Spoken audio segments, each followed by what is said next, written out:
Assalamualaikum warahmatullahi wabarakatuh. Hai para pencinta catur dan para catur mania, selamat datang kembali di Legenda Catur Dunia.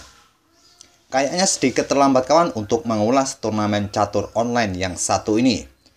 Ya, Galvan Challenge, turnamen catur online yang diadakan di chess24.com yang diikuti talenta-talenta muda yang umurnya kisaran sekitar 14-18 tahun.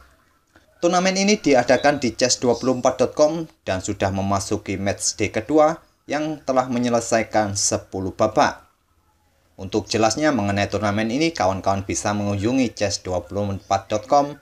Dan untuk video kali ini, kita akan ulas game dari Ramesh Babu Pragnananda yang sekarang memimpin klasemen sementara bersama Abdusattor Nodirbek dengan 8 poin dari 10 babak yang dimainkan.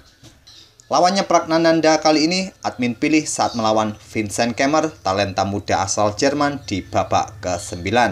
Dan kita langsung saja ke atas papan. Dan ini adalah permainan rapid 10 menit plus 5 detik. Ramesh Babu Pragnananda mengawali permainan dengan kuda F3 dibalas dengan pion D5, ready opening.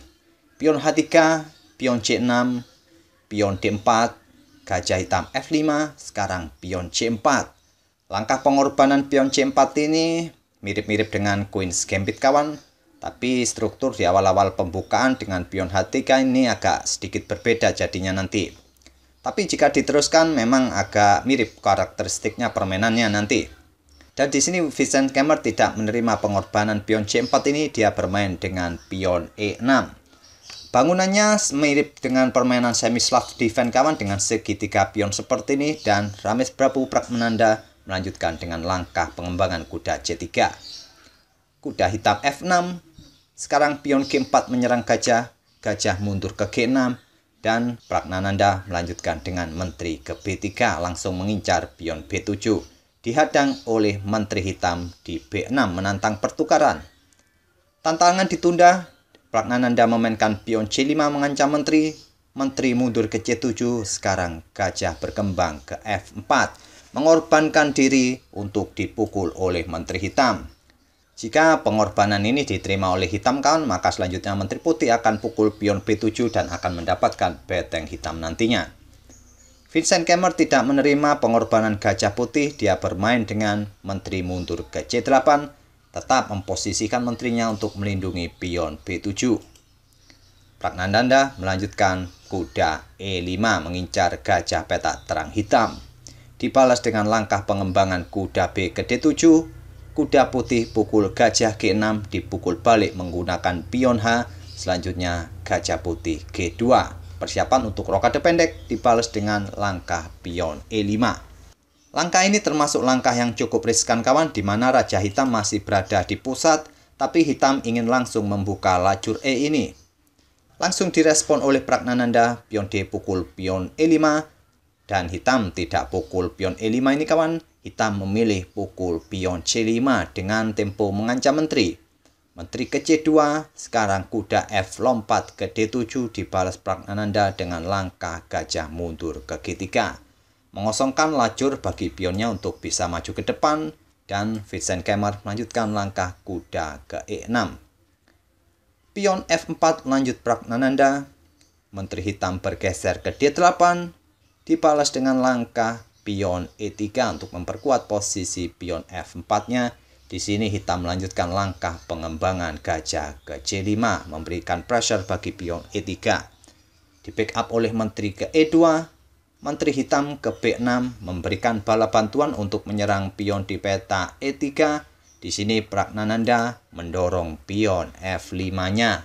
Untuk mengosongkan peta kawan, nantinya gajah akan ditempatkan di peta F4 ini. Kuda pun lompat ke C7, sekarang gajah ke F4 melindungi pionnya. Dan Vincent Kemmer melanjutkan dengan langkah pion G5 menyerang gajah. Pion dipukul oleh gajah, sekarang pion yang ada di peta E5 tidak ada yang menjaga. Kemmer pukul menggunakan kuda, dibalas Pragnananda langkah rokade panjang. Pion F6 lanjut Vincent Kemmer menyerang gajah, gajah mundur kembali ke F4 dan Kemmer juga melakukan rokade panjang, dibalas Pragnananda langkah kuda ke A4 menggarpu menteri serta gajah petak gelap. Menteri ke A5, kuda pukul gajah, dipukul balik oleh Menteri Skak. Raja bergeser ke B1, sekarang Beteng H digeser ke E8, menempati lajur yang semi terbuka dan persiapan untuk memberikan serangan ekstrem mungkin berikutnya bagi Menteri Putih di lajur E ini. Menteri Putih pun bergeser ke C2 menantang pertukaran, tantangan ditolak. Vincent Kemmer memilih langkah kuda ke peta C4. Dan pada posisi ini kawan, jangan sekali-sekali kawan-kawan berpikir untuk memainkan pion B3 untuk mengancam kuda. Karena nantinya kuda akan lompat ke peta A3 skak dan Menteri Putih pun akan tewas nantinya oleh kuda ini. Jadi pada posisi ini Pragnananda bermain dengan langkah raja bergeser ke A1, menghindari ancaman garbuan nantinya oleh kuda dan persiapan untuk mendorong pion B3 untuk mendapatkan Menteri Hitam nantinya. Ancaman ini diantisipasi oleh langkah kuda ke A6 untuk membackup menterinya. Beteng Putih digeser ke C1 masih tetap memberikan tekanan bagi Menteri Hitam nantinya. Dibalas langkah Menteri bergeser ke A5. Dan Pragnananda melanjutkan dengan pion E4 sekarang. Tak terasa kita sudah di langkah ke-30 kawan.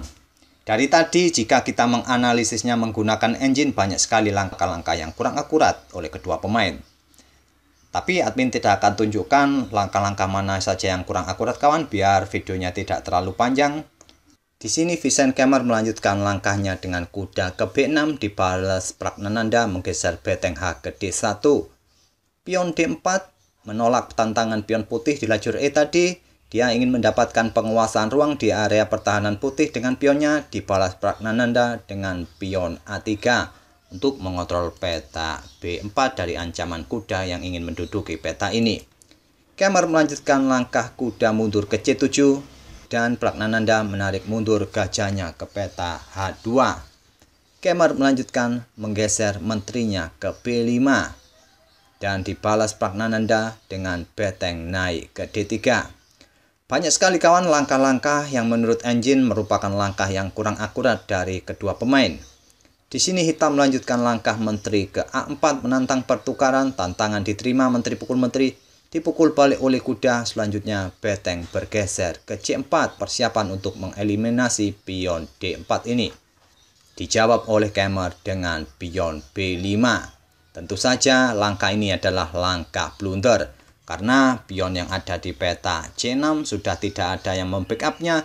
Beteng Putih pukul pion C6 ini, sekarang Beteng Hitam digeser ke E7. Pragnananda melanjutkan menggeser betengnya turun ke D1. Raja Hitam bergeser ke B7 menyerang Beteng Putih dan dijawab dengan pion E5. Membuka diagonal atau akses dari Gajah Putih melindungi betengnya. Dijawab dengan langkah kuda ke D5 memblokade diagonal peta terang bagi gajah melindungi betengnya. Beteng simpel bergeser ke D6. Dan di langkah ke-40 ini Vincent Kemmer menyerah. Dan dia juga berada di ujung waktu kawan, tinggal beberapa detik saja. Dan pada posisi ini dia menyerah karena di langkah berikutnya dia akan kehilangan kudanya. Walaupun Hitam mencoba mengeliminasi Beteng Putih di peta D6 ini, selanjutnya pion pukul balik Beteng Hitam dan dengan tempo mengancam Beteng Hitam lainnya. Dan di langkah berikutnya setelah Beteng pindah, dia akan kehilangan kuda dan otomatis dengan selisih 1 perwira kawan, sangat mudah bagi Putih untuk memenangkan permainan. Apalagi Putih juga mempunyai pas pion yang cukup kuat di lajur D ini nantinya. Oleh karena itu di langkah ke-40 saat beteng ini digeser ke peta D6 mengancam kuda, Vincent Kemmer pun menyerah. Itulah kawan permainan antara Pragnananda, si bocah ajaib asal India, versus Vincent Kemmer di babak ke-9 di turnamen online Galvan Challenge. Semoga permainan kedua pemain tadi bisa menghibur kawan-kawan semua dan kita akan bertemu di video-video berikutnya. Terima kasih. Wassalamualaikum warahmatullahi wabarakatuh.